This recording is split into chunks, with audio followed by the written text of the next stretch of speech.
Hello madlang person, for today's video madlang person no, kay ito pala yung karugtong ba continuation nung namili kami nung nakaraan ba. Sinsya na kay madlang person, oy kung ngayon ko lang talaga na i-upload ba kasi mga ilang araw na rin kasi talaga 3 araw ata nag-video okay itong mga kapitbahay namin kay mga singer man to sila oy.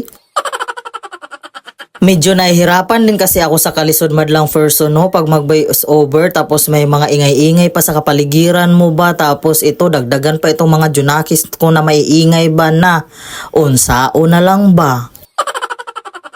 Kaya no choice talaga ako madlang person kundi manahimik na lang talaga ako sa tabi nito. Ako pa talaga mag-a-adjust no. At ito nga madlang person no, nagsabit-sabit ako ng mga chichirya tapos ito inarrange ko na yung mga kindi-kindi pati ito yung mga chichirya na pag ano-ano ba butas-butas ba. Wala maibang kasi mag-arrange dito madlang person oy kundi ako din kasi si Victor kasi dyan madlang person ba kaya nagluluto din kasi siya nung ulamin namin ngayong hapunan ba. At ayan nga madlang person naglalagay-lagay ako ng presyo dyan bawat isa sa mga paninda no kaya itong si Victor panay tanong-tanong din kasi no. Pero kahit may presyo na yan dyan madlang person, magtatanong pa rin talaga yan si Victor bahay. Nako Victor oy. May nakapagsabi sa akin madlang person ba kung bakit pa daw ako nagtitinda hala ay hindi man kami mayaman oy. Nakakapoy na talaga ako sa mga taong ganyan madlang person ba na akala talaga nila sa akin no mayaman na ambot na lang talaga oy. Pero hinayaan ko na lang yung mga ganyang tao oy. Ewan ko sa kanila bahala sila dyan oy basta ako magtitinda ako. Tignan nyo kahit guma o lastiko hindi ko pa rin pinapatawad diba tinitinda ko pa rin ano na naman. Depende lang din kasi yan sa nyo no, diskarte nyo no madlang person no, kaya wag na lang kayong mangialam sa ibang tao, uy.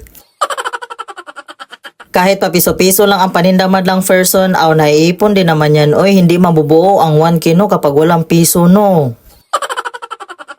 Tulad niyan, madlang person, yung guma na yan, piso lang yan, diba? Kasi marami kasi naghahanap ng mga bata sa akin madlang person, kaya ayan, magtitinda talaga ako niyan no.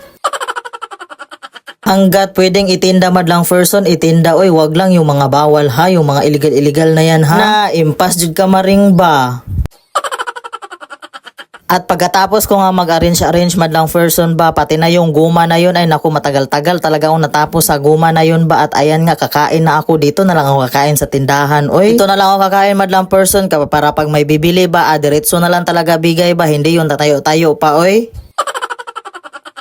Ito na nga pala ang aking mini sari-sari store madlang person diba ang cute no. Okay lang yan maring palaguin na lang natin yan diba.